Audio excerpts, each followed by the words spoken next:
I think it is hard to imagine any industry or field without fraud or scammers.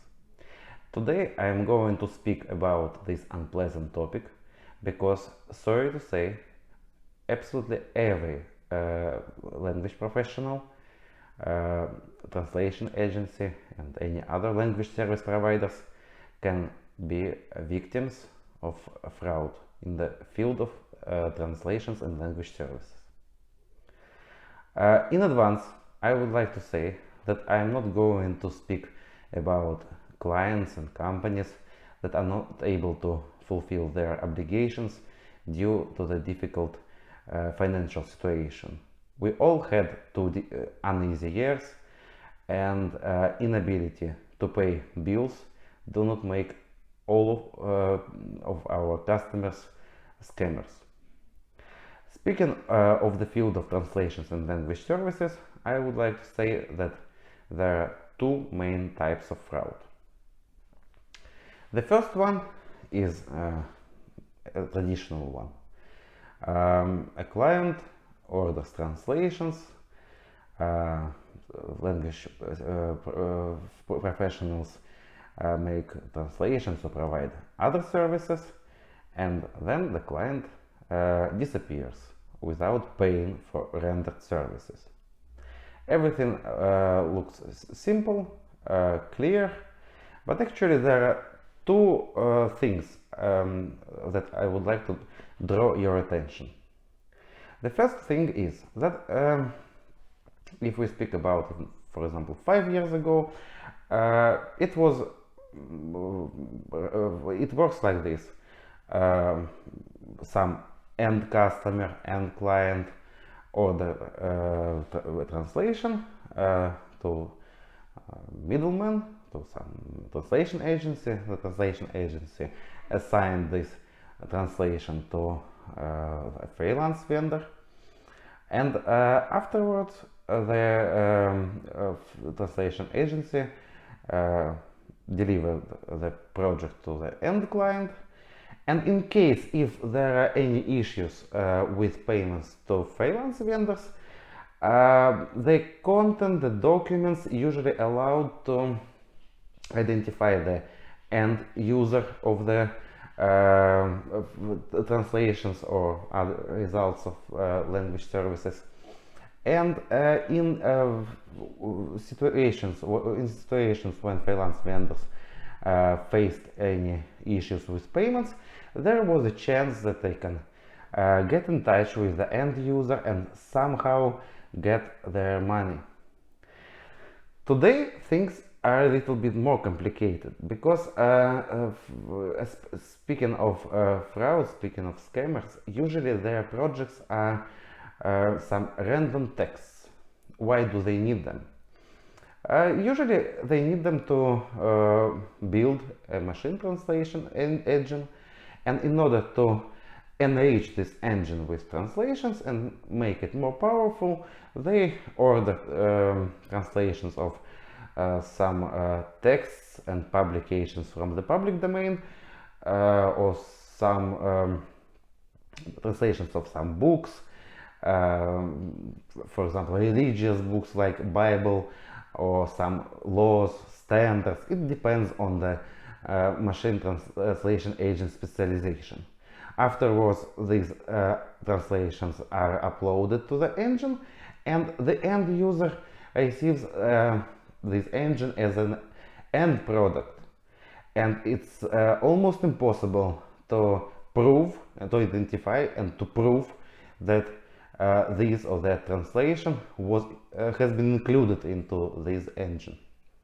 And it is much harder to prove that the translation made by a specific language professional and that has not been paid is in use illegally. The second point, I call such thing a legal fraud. Some people, I do not know why, but usually very often owners of such companies are relatives, married couples, for example, wife and husband, or some people that are in close relations with each other. They create a company, absolutely legally, and start their activity in the market of language services. They accepted projects, they invoice them to their clients. The only thing they do not do, they do not pay to their vendors.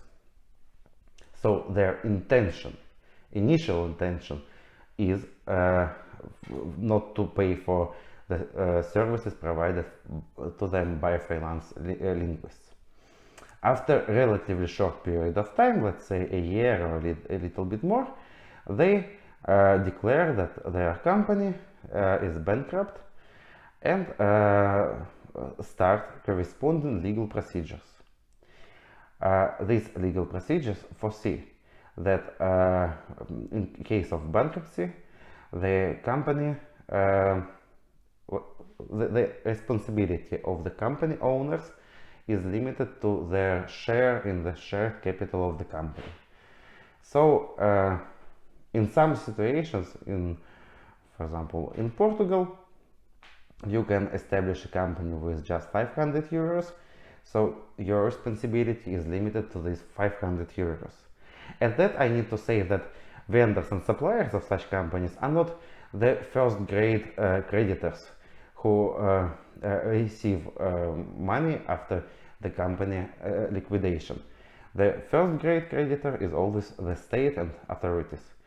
So what they do, they start the legal procedures connected with the bankruptcy. These procedures take years, and then, depending on their situation, they may either restart their business and suspend the bankruptcy, or they may complete the bankruptcy with no responsibility for their previous actions. A real life example. Several years ago, we took several projects from one company in the UK. These projects have never been paid. The company declared themselves bankrupt after our first claim, and only afterwards I found out that the company belonged to a married couple, and that married couple had by the time 5 companies in different parts of the United Kingdom, and they use them one by one. For example, 1 year or couple of years they work on behalf of one company, then they declare it's bankrupt, then they start working through another company, again they declare the company bankrupt, then the third company. So by the time when they declare the 5th company bankrupt, they restarted their business, their first company. So it was an endless circle. We need to understand that scammers want money, but they do not want to go to prison. So they do everything to protect themselves in case of any problems. Of course, fraud is crime, but it should be proved. So in all their activities, scammers do their best not to provide their vendors with possible proofs of such fraud. It can be easily seen in the way how they communicate with their vendors. For example, scammers would never provide clear confirmations of projects. Instead of saying, yes, please proceed with the translation, they prefer to say something like, yes, your price is fine, okay, and so on. They use such phrases and such ways not to confirm projects directly. They also avoid providing additional information about themselves. So they either ignore some questions or provide the minimum of information, because they understand that even if they tell lies, as more lies they tell, as more chances um, to be caught afterwards, more grounds for doubts, and they try to reduce their communication to some limit. What should language professionals do if they face when they face such unpleasant situations? First of all, before sending any claims, before frightening non-paying customers with court, police, and so on, first of all, one should try to collect as much information as possible. If the company is real, if it operates legally, there should be some certificates, some information in databases, additional phone numbers, additional email addresses. Collect all this information. Then one should also always check the domain name owners. Once I had such situation when one customer did not pay us, and I found another person connected with the company through by the way of checking their domain owner. It turned out to be the sister of the owner of the company, and when I contacted her, she was really disappointed and shocked with the fact that her name is used for some illegal situations, and that helped to get at least the biggest part of the debt from the scammer. So all information, all data is important. All data should be taken into consideration. Always try to identify the end users of the translations. If there are some indications of different companies, entities, this information can be used to in order to levy the debt, in order to communicate with the end customers, and it increases chances to receive your money one day, because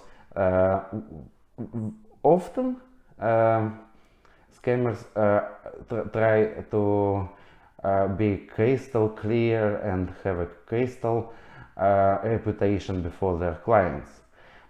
So claims from their customers may motivate them, may force them to make some payments to vendors to avoid troubles with their clients.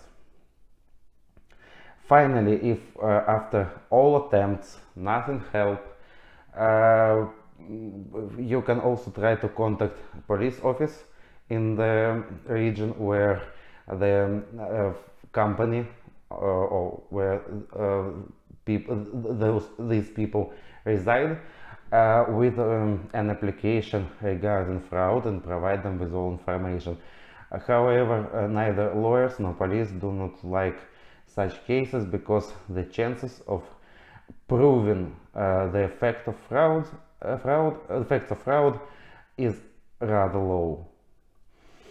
It's interesting that if it's much easier to levy money from a company, a legal company that faces some financial troubles, than to make scammers pay money for provided services. So also scammers do their best to delete all information, all comments left by other vendors on the web. And I see a lot of examples when you can find more negative comments about well-known brands in the market of language services than some negative feedback regarding potentially suspicious customers, potentially suspicious companies. Of course, as it is hard to make scammers pay what they owe, prevention is the best way. Always check customers' websites. Usually, if we speak about scammers, you can see a lack of contact details on their websites. For example, there can be only email address, only one phone number with no postal address, and other without any postal addresses, and so on. Then the websites include useless pages. For example, a translation agency, and they have sub-page a gallery with some stock photos. Stock photos are another sign of fraud, because today people tend to share real photos to make them to draw potential clients' attention. It's also a sign of reliability when even small companies share their real photos. Big companies share photos of their offices. Small companies share photos of their team members. So when I see a website of a translation agency full of stock photos, almost always I am pretty sure it is a fraud. Also, if you see that the potential customer website is under construction, or some pages are under construction, it is also not a very good sign, because usually real companies try to avoid such pages on the web. Scammers almost always use fake mailing services like gmail.com, hotmail.com. They avoid, usually in their emails you cannot find any signatures to emails, just name or even without name, plus some language errors in their emails. And as I told you, strange way to communicate, to answer one question out of 10 questions, to be unclear regarding some points, and other things that we can consider a lack of information. Also, you should be careful with one thing. If you are not sure, do not try to explain something to you. If you ask your client some questions and they receive no answers, do not invent possible explanations. More probably, the potential client is a scammer. There is one more thing I would like to tell you, that of course many language providers are really careful these days, and many language providers suggest that they deliver one small project and they wait until they are paid. But scammers became smart and smarter too. It may be so that if you complete a small project for a client, they will pay you money for the first project, but when you deliver the second, third and fourth, these projects are not going to be paid. Always, speaking of the payments, always check who actually pays you. If usually, speaking of fraud, if scammers pay, they do not pay directly by themselves. They ask someone to transfer money to your account, especially to your PayPal account. Sometimes they use the following tactics. They pay more money for the first project, explaining it that anyway I have one more project that I would like to offer you, so can you take it? All of this is really strange, and you should be really very careful. The second type of fraud in the field of translations and language services is even worse, because it leads to reputational losses of language professionals. This way, let scammers use translator's identity, and at that language professionals know nothing about it. How it works? So scammers take freelance linguist CV. They leave all the information there, but they amend the email address. Usually they create a fake email address that differs from the real email address with just one symbol. For example, they add a number or a dot or some other sign to the email address and start sending linguist CVs from their address. Even if the potential customer would like to check the information, all links to professional profiles, to LinkedIn pages remain the same. And naturally, rarely customers check if their email address in the CV correspond to the email addresses provided on LinkedIn or in the professional profiles. And even if they notice it and ask about it, scammers usually provide some simple explanations that the main email address is not available, so I'm using this backup email address, and so on and so forth.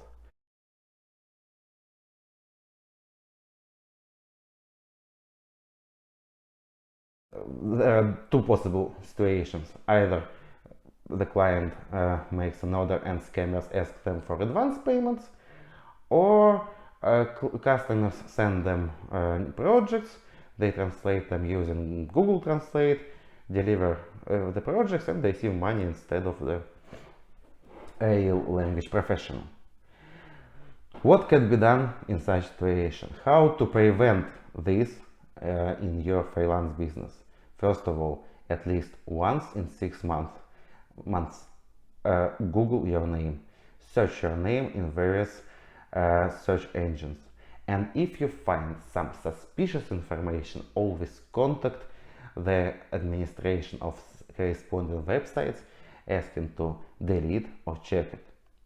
Then add a disclaimer to your email signature and maybe to your professional profiles where it's possible, telling that you use only the following email addresses, and if your customers or colleagues receive emails in your name from other email addresses, ask them to tell you about such situations and consider such emails as fake. Share information about this type of fraud with your colleagues on social media or elsewhere. Not many language professionals know that their CVs can be used for fraud, and they know nothing about such situations. When you prepare your CV, use special fonts. You can download a lot of fonts from the internet, select select fonts that you like. But if the font is not standard, it's harder to amend the email in your document. Such changes can be easily spotted because the font will be different. Also, use font sizes with decimal parts. Instead of using 12, for example in Microsoft Word, use 11.5. Again, PDF editors do not have such, usually, especially free PDF editors, do not offer font sizes with decimal parts. And one more thing, in order to prevent such situations, update information about yourself, or update your CV at least once a year. Update your professional profiles, update your LinkedIn page. Keep your customers updated. If you created an updated CV, share it with your clients. So this way you will be able to protect yourself from fraud.